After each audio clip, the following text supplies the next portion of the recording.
Luiz Flávio Borges Durso, conselheiro federal pela OAB São Paulo e também diretor de Relações Institucionais da Ordem, é quem conversa conosco e nos traz detalhes de uma das mesas do seminário Reforma Política Já, realizado no dia 29 de janeiro, na sede da Ordem em São Paulo.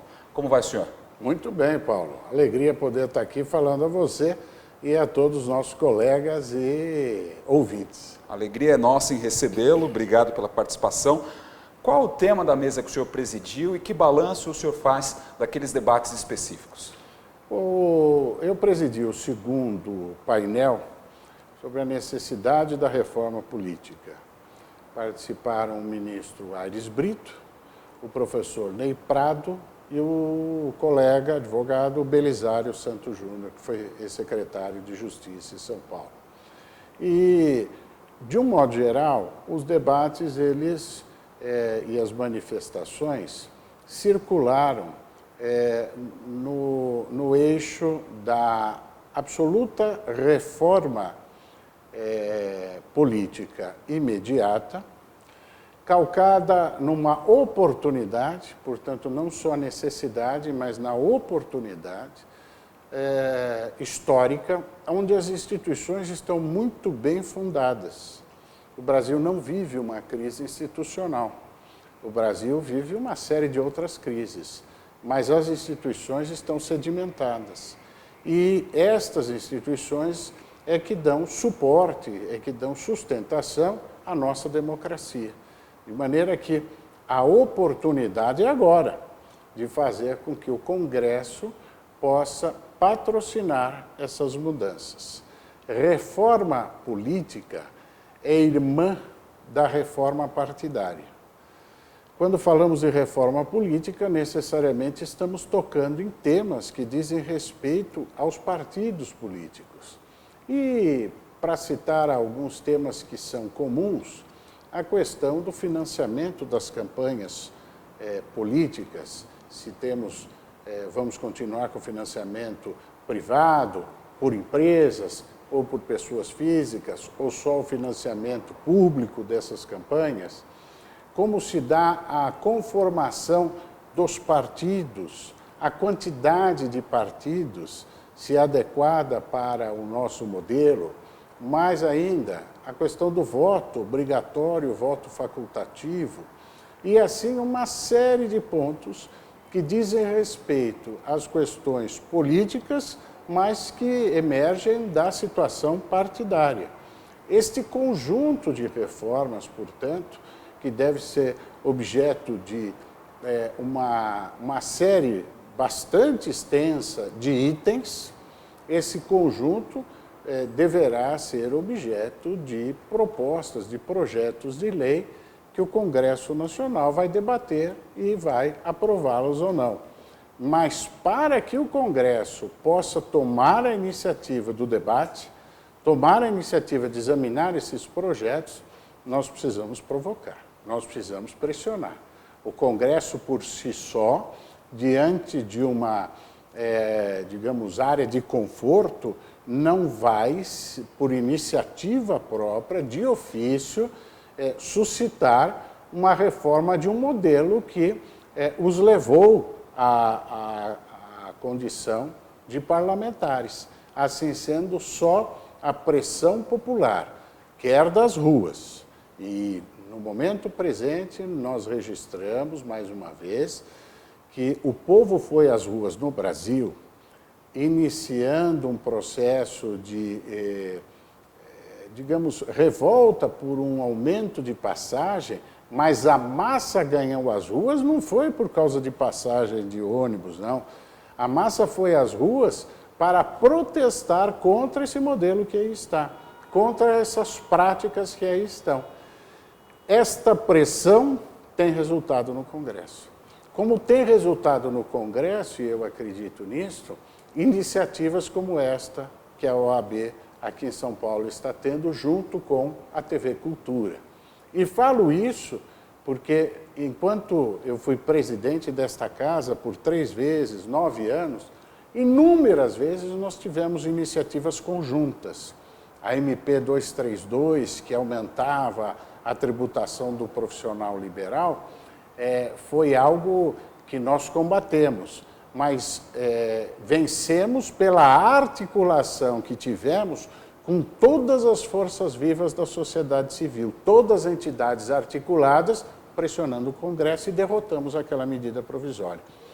Assim sendo, nós temos a oportunidade, hoje, de congregar, e esta iniciativa do evento demonstra isso, as forças vivas da sociedade civil para, mais uma vez, convergirem no sentido de pressionar o Congresso a examinar uma pauta de projetos de lei que mude as regras, os costumes, a prática política no Brasil.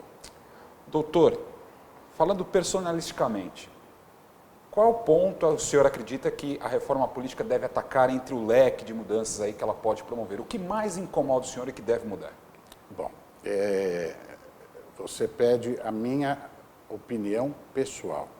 O que mais me incomoda neste cenário e que não é objeto de uma simples reforma legislativa, mas é um processo de reforma não da política, mas do processo como um todo, é voltar os olhos aos jovens para que estes voltem a se interessar por política.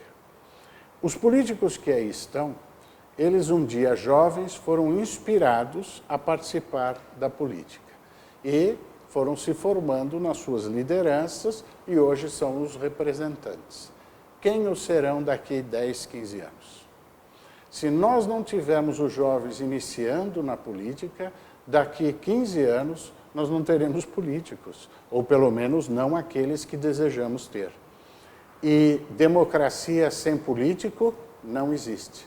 Portanto, esta preocupação é algo que eu tenho me dedicado um pouco numa pregação a fazer com que todas as entidades da sociedade civil, as casas de ensino, as faculdades, especialmente as de direito, devem, penso, tomar uma iniciativa, conjunta ou não, de criar nichos de formação política, cursos de formação política, a ensinar o jovem que política não é isto que ele rejeita. Política é algo muito mais sublime, é algo muito mais importante, é algo muito mais necessário para a sobrevivência da própria sociedade harmônica, que busca a paz, que busca melhores condições para os seus integrantes.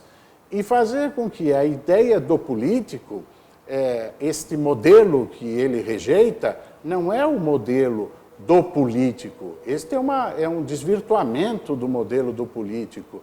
E isto que ele rejeita, todos nós rejeitamos, mas não é isso que almejamos. Então, hoje, a rejeição se dá por conta da falta de conhecimento do que realmente é política e de como realmente deve ser um político. Talvez o curso de formação política, talvez esses núcleos de debate político, possam não só atrair e inspirar, mas fazer com que carreiras possam ser iniciadas a prepararmos jovens que efetivamente possam ocupar o comando do nosso país em breve espaço de tempo. E eu digo 5, 10, 15 anos, onde todo este processo de renovação dos nomes que estão na política ocorrerá. E nós precisamos começar isso agora. Assim, ao impactar o momento presente com ideia de uma transformação de usos, costumes, modelos, regras, que o Congresso terá que fazer para uma reforma política, partidária, nós temos que, como base, como pano de fundo para tudo isso, inspirar os jovens a participar desse debate, a participar dessas mudanças, a interagir neste processo político para que eles se tornem aqueles políticos que irão comandar o Brasil. O senhor presidiu a OAB São Paulo por 9 anos, hoje é conselheiro federal por São Paulo. O senhor entende bem qual é o papel da ordem diante de questões que a sociedade aí se preocupa. Nesse campo da reforma política, qual é o papel da ordem na opinião do senhor? Especialmente São Paulo. Essa pergunta é muito oportuna, porque a ordem tem um papel de comando da sociedade civil. E não é um comando imposto, é um comando conquistado. É um comando pelo seu pioneirismo, pela sua coragem, pela sua independência. Em incontáveis momentos históricos, onde se galvanizou a vontade popular, e esta tinha que ser capitaneada por um segmento da sociedade, foi a OAB que se apresentou. Foi a OAB que estava ali, enfrentando tudo e todos, para levantar as bandeiras de aspiração popular. E as transformações ocorreram. Eu tenho dito aos jovens que, se nós folhearmos a história do Brasil, dificilmente encontraremos uma página na história que não tenha tido a participação efetiva da Ordem dos Advogados do Brasil, dos bacharéis em Direito e dos estudantes de Direito. Esse legado histórico traz uma responsabilidade, que é de continuar nessa trajetória de capitanear, de liderar a sociedade para as transformações que toda a população almeja. Assim sendo, a Ordem, tendo este legado histórico, sendo sua obrigação histórica, aliás, obrigação legal, porque a lei estabelece que a Ordem deve organizar, deve disciplinar e defender os interesses da advocacia, é a lei também que diz que a Ordem deve lutar pelo Estado democrático de direito, pelos direitos humanos, por uma rápida aplicação da justiça, enfim, pela cidadania. Assim, o interesse público estando presente, a Ordem tem obrigação legal de estar ali. E por esta vocação para liderar, é a convergência necessária a fazer com que a Ordem possa, mais uma vez, estar à frente da sociedade, liderando este movimento de transformação. É reforma política, é reforma partidária imediata. É pressionar o Congresso a ponto deste reagir, examinar os projetos e fazer as aprovações de lei necessárias a mudar estas práticas e propiciar dias melhores para o nosso Brasil. Luiz Flávio Borges Durso, obrigado aqui por contribuir com o balanço que nós estamos fazendo na Web TV OAB São Paulo, do Seminário Reforma Política Já. Eu quero agradecer, dar mais uma vez os parabéns a todos que contribuíram para esse evento e dar os parabéns a você também. Tem acompanhado essa área de comunicação da Ordem, este verdadeiro programa que você tem sido âncora e, sem dúvida nenhuma, é um passo a mais nesta qualidade de comunicação que a Ordem precisa ter com a advocacia e com a sociedade. Obrigado e contamos com as sugestões do senhor. Muito obrigado.